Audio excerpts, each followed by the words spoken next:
Luluto tayo, guys. So, unahin ko tong luya. Giginataan ako, guys. Hindi ako naglalagay ng bawang kasi kumapait.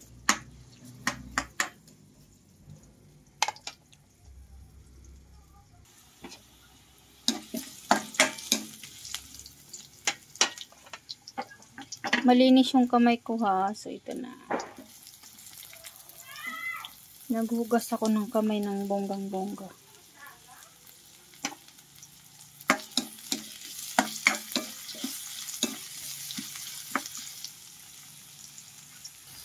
And the following ingredients is here.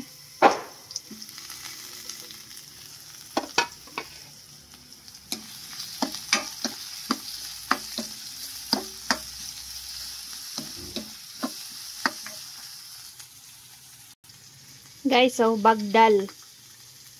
Itawag sa Samar nito, bagdal. Sabi ako di nga di bagdal. Bagdal.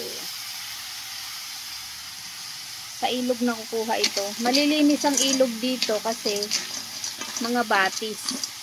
Kaya namimili ako ng bagdal kasi alam kong malinis to, guys. Kasi malilinis yung ilog dito sa amin.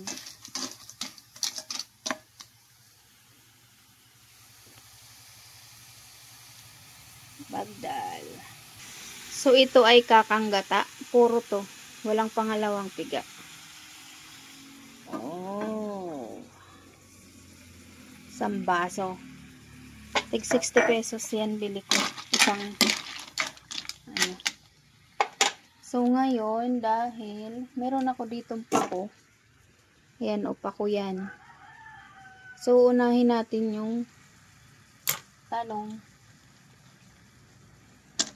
Ay pwede rin naman sabay. Pero kasi malulusak yung pako eh. Yung talong kasi medyo matagal. Hinaan natin yung apoy. Kasi kailangan itong ano yung pako. Pako.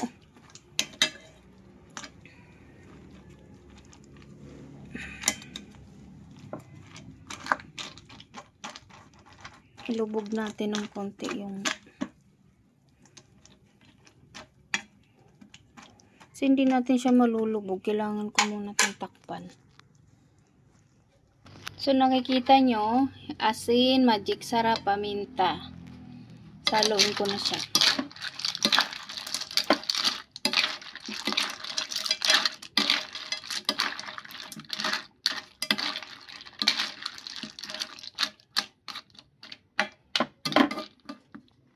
Tatakpan ko na to. Mamaya ko na ilalagay yung kuwan pako. Nahugasan ko na tong pako. Ilalagay ko na siya.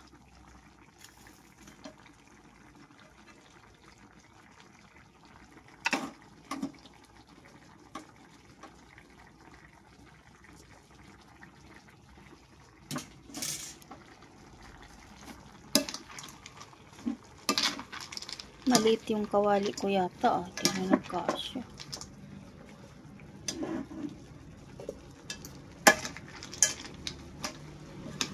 Kailangan ko siyang haluin para maluto din yung gulay. Para magpantay yung kulo.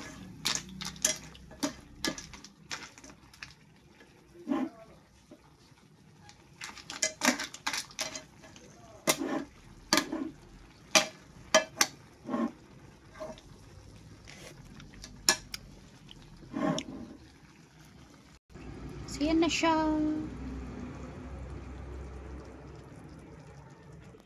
Siguro naman luto na. Shach. Sarap. Ito na tong talong.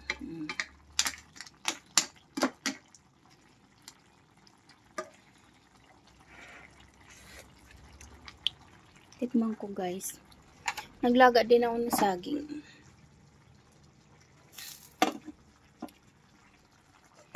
Takpan ko. May nilaga din na, may nilaga. Ito yung saging ko. Ang dami.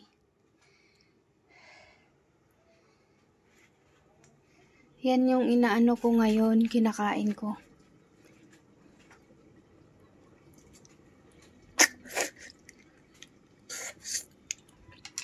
Ganyan.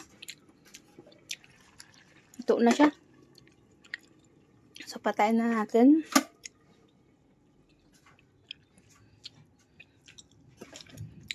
Yummy. Partner niyan, ito. Hinog yan, hinog.